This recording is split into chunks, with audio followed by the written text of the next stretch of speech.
Hey there, Danny here. Welcome to my ramblings. Tonight let's talk about comfort zones. I want you to think about if something that you love to do that gives you this like burst of excitement and has you sitting up on cloud nine and makes it so you're just like, oh my God, that was so great. Like riding roller coasters or going to a concert. Um, Things that are kind of out of your everyday, but they give you that jolt, that burst of energy that makes you just feel alive. Those things are outside your comfort zone. Your comfort zone was determined for you from all your preconditioning. So the big reason that you see people who grow up in abusive homes, the reason that you see them grow up and become abusers is because it's what they know. Did they like it when it happened to them? No. Were they against it then? Probably. But they grew up and became exactly what they didn't like.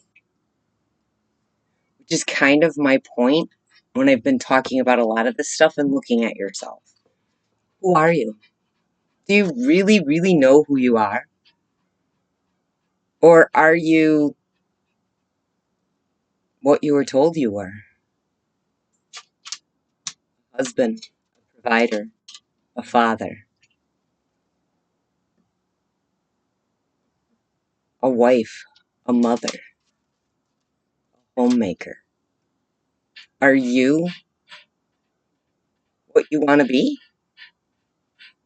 Or are you what you're told you're supposed to be?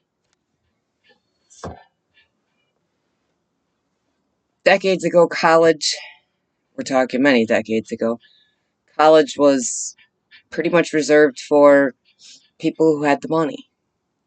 Um, as time progressed, it became something that everybody did.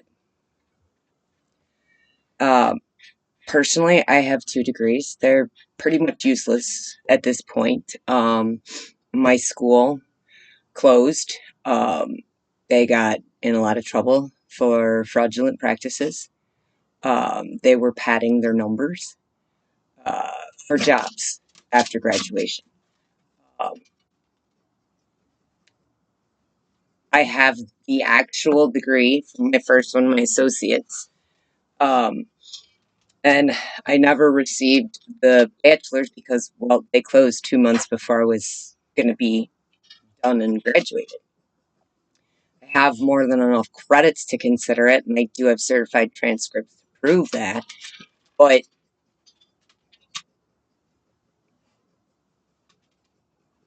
in certain fields, they know about the college I attended. They know it doesn't hold a good standing. But I did what I should have done.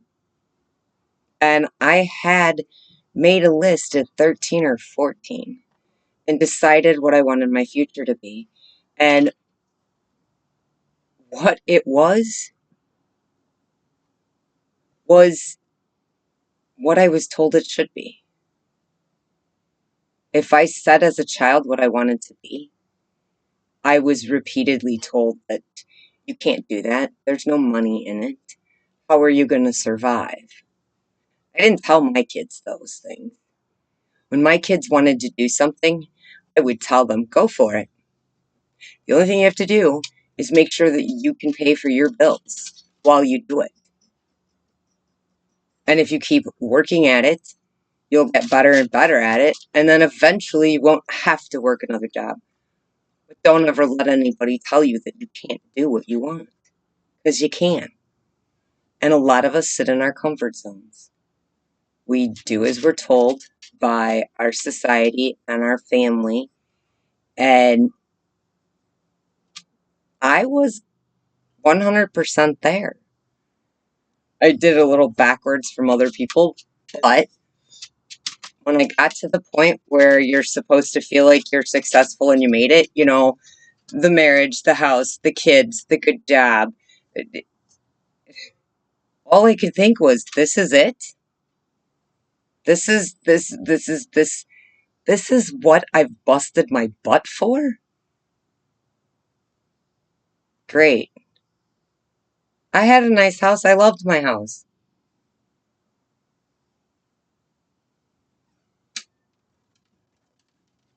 What was I doing?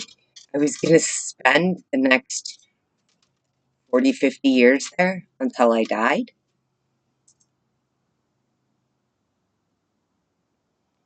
I was in shock. Sorry, allergies are horrible. Our pollen count is up outrageously here in the Great Desert. Um, Probably from all the rain that we've had. Um, so if you're living in your comfort zone, you can't grow in your comfort zone. And here's why. Because your comfort zone is not a zone that you chose. Your comfort zone is what you've been told your whole life that you need to do. Go to college, get a good job, find a nice woman or man, settle down, get married, and have kids. Save for your retirement. This is what you're told. You come from an abusive household, you grow up, and at times you tend to exhibit those abusive traits because you're falling back to what you know. Comfort zone is nothing more than what you already know. And a lot of people will stay and fight and argue to prove that this is where they really want to be. But you can't grow in a comfort zone. You grow from new experiences. You grow from going to different places. If you stay in the same place, and I'm not talking moving someplace else. I'm talking if you're not experiencing life outside of your little comfort zone, you're not experiencing life. You're living for what you were told you have to live for. You're not living for what you want. And sometimes the things that you want, you might not be able to get. But when you live outside of your comfort zone, you find different parts of you. And as you find those different parts of you outside of your comfort zone, you really start to remember that little girl or that little boy and what you dreamed of when you were that age. Because at that age, you didn't know anything. You just knew that this looked cool and that's what you wanted to do. Once you start stepping outside your comfort zone, you start to feel alive. You start to grow. And the more you experience new things, new places, new foods, new people, the more you want more of it. Growth is why we're here. God didn't put us on this earth so we could stay stagnant and be a bunch of followers. He gave us free will to make our own choices. If I remember correctly, it's been a few years. If I remember correctly, I'm not sure how our culture, and I can't speak on other cultures, but I'm not sure how our culture has decided that, I don't even know how to word this. All right, I'm going to try the best I can. Our culture has taught us that we have to be happy with these things. Otherwise, you're never going to be successful. What is success? What is success? It's the commercial that you just saw on television that says that if you buy this makeup or this face serum, you look 10 years younger and everybody will want to be with you. It's that new car that's coming out that has all this muscle and it's going to make all the chicks want you. That's how we define success. What do you have for possessions? The bigger house, the more expensive car. That's success? That's just controlling you by telling you you have to work your butt off for the rest of your life. And some people who don't get to go to college or don't get to have those nice, soft, cushy jobs, they end up doing backbreaking physical labor for decades. And then when retirement comes, beat the crap out of their body so much that they don't get to enjoy it. And I don't understand how we as a society can look at this and say, "Oh yeah, this is the great American dream." I was under the impression that the reason a lot of the immigrants come here for the American dream isn't necessarily for the house.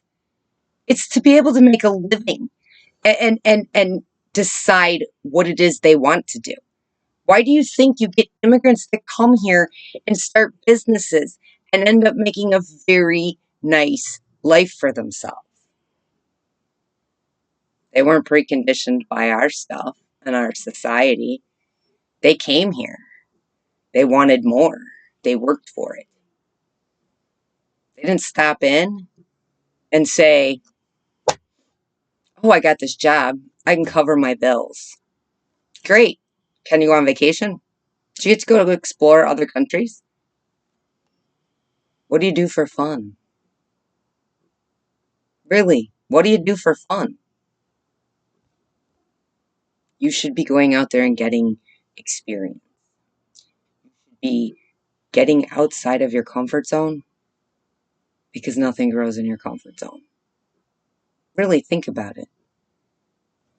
You plant a seed in soil. If you never water it, is it going to grow? Probably not. It requires multiple things to turn that seed into the plant. And that's the same thing for us humans. Except for our consumerism has pushed us into believing that we have to have this and we have to have that in order to feel happy and complete. Happiness? Happiness is not anything you can purchase. The truth is, happiness is inside of you. It's choosing to live a grateful life. It's choosing to step outside your comfort zone and live a little bit. And the more you enjoy living outside that comfort zone, the more the world opens up to you. If you have small children, and I don't know if dads do this too, but when my children were small, for my oldest son's first birthday, we took him to Great America. Not that he could ride most of the rides, he was only a year old. But I took him because I loved to watch his eyes and his face as he saw these things for the first time. To us, we've seen them hundreds, thousands, maybe more. They're not new to us. They were to him.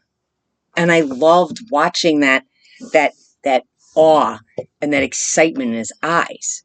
And I always wanted that for my children as they grew up. I wanted them to have experiences and do things.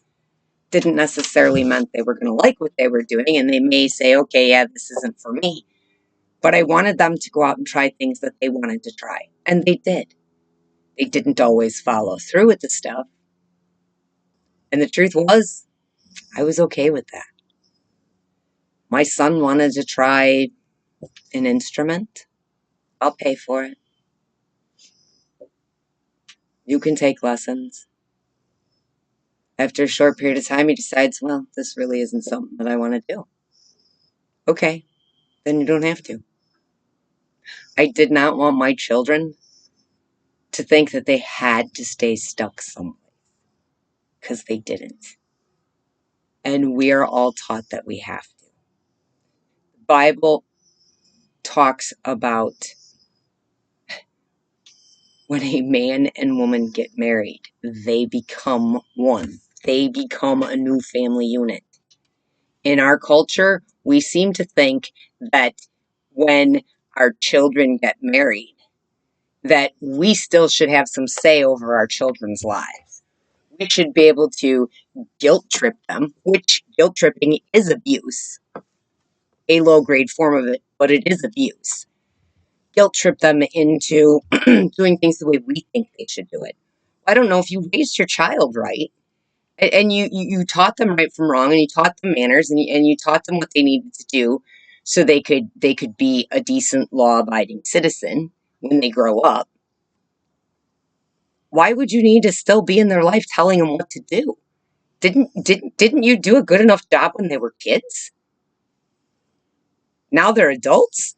You somehow think you still have some say over their life? I'm not saying that any adult kid, should be disrespectful to their parent. That's not what I'm saying at all. But in reality, we're supposed to release our children and let them go out into the world and make their own family and make their own choices. And we need to respect the boundaries that they put, whether we like it or not. Just because we gave them life does not mean we own them. They're not little versions of us. They are their own little human.